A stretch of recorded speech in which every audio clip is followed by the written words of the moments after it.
মানিকগঞ্জে গড়ে উঠেছে শতাধিক অবৈধ মানহীন ক্লিনিক, ডায়াগনস্টিক ও প্যাথোলজি সেন্টার। এ বিষয়ে বিস্তারিত জানাতে যুক্ত হচ্ছেন সহকর্মী আব্দুল আলিম। আলিম, এজন্য কি ধরনের ভোগান্তিতে পড়ছে রোগীরা এবং আর প্রশাসন কি বলছে এ ব্যাপারে বিস্তারিত কি তথ্য আছে জানাবেন? মানিকগঞ্জে হাটে বাজারে বিভিন্ন রাস্তার মোড়ে ব্যাঙের ছাতার মতো গড়ে উঠেছে অসংখ্য ক্লিনিক, হাসপাতাল এবং ডায়াগনস্টিক সেন্টার। তো মানিকগঞ্জ জেলা সদর হাসপাতাল ঘিরেই মানিকগঞ্জ বাস স্ট্যান্ড এলাকায় গড়ে উঠেছে প্রায় অর্ধশতাধিক এই ক্লিনিক, ডায়াগনস্টিক সেন্টার। তো এই যে মানিকগঞ্জে 177টি যে প্রাইভেট হাসপাতাল ক্লিনিকগুলো রয়েছে, এর মধ্যে 114টি নিবন্ধন রয়েছে, বাকি 60টির কিন্তু কোনো নিবন্ধন নেই।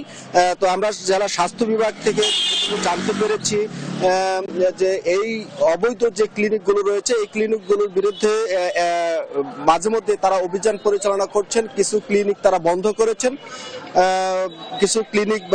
করেছেন, আর যে ক্লিনিকগুলোতে যে পরীক্ষা নিরীক্ষা করা হয়, সেই পরীক্ষা নিরীক্ষাগুলোর মান একেবারেই নেই। এবং যে ভোক্তারা এবং রোগীরা যেটি বলছেন যে এক এক ক্লিনিকে এক এক রকম রিপোর্ট আসে, যে কারণে তাদেরকে অনেক সময় ভুল চিকিৎসার গ্লানি টানতে হয়।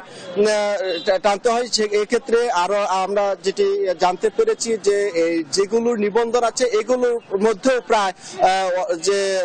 প্রায় বেশিরভাগেরই নেই পরিবেশের ছাড়পত্র, নেই হালনাগাদ কোনো কাগজপত্র। তো প্রশাসনের পক্ষ থেকে যে তৎপরতা থাকার কথা, সেই তৎপরতা কিন্তু আমরা দেখতে পাইনি। তো আমরা আমার যে রোগীরা, যে জেলার 7টি উপজেলা থেকে যে রোগীরা আসেন চিকিৎসা নিতে, এবং যে সেই রোগীরা যেটি বলছেন যে এই যে ক্লিনিকের যে অবৈধ ক্লিনিকগুলো রয়েছেন এবং যে প্রাইভেট হাসপাতালগুলো রয়েছে, এই হাসপাতাল ক্লিনিকগুলো যেন চিকিৎসার মান উন্নত হয়, সেই জন্য যেন জেলা স্বাস্থ্য বিভাগ কার্যত পদক্ষেপ নেয়, তার জোর দাবি জানিয়েছেন। তো আমরা কথা বলেছি যে মানিকগঞ্জ স্বাস্থ্য বিভাগের যে সিভিল সার্জন রয়েছেন তার সাথে, তিনি যেটি বলছেন যে তারা একটি তালিকা করছেন অতি দ্রুতই, যে স্বাস্থ্য খাতে যে ক্লিনিক হাসপাতালগুলোতে যে নিয়ম মানছে না, সেগুলোর বিরুদ্ধে তারা ব্যবস্থা নেবেন।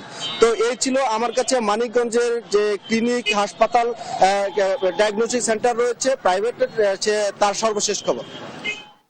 আপনাকে ধন্যবাদ। মানিকগঞ্জ থেকে সরাসরি যুক্ত ছিলেন আমাদের সহকর্মী আব্দুল আলিম।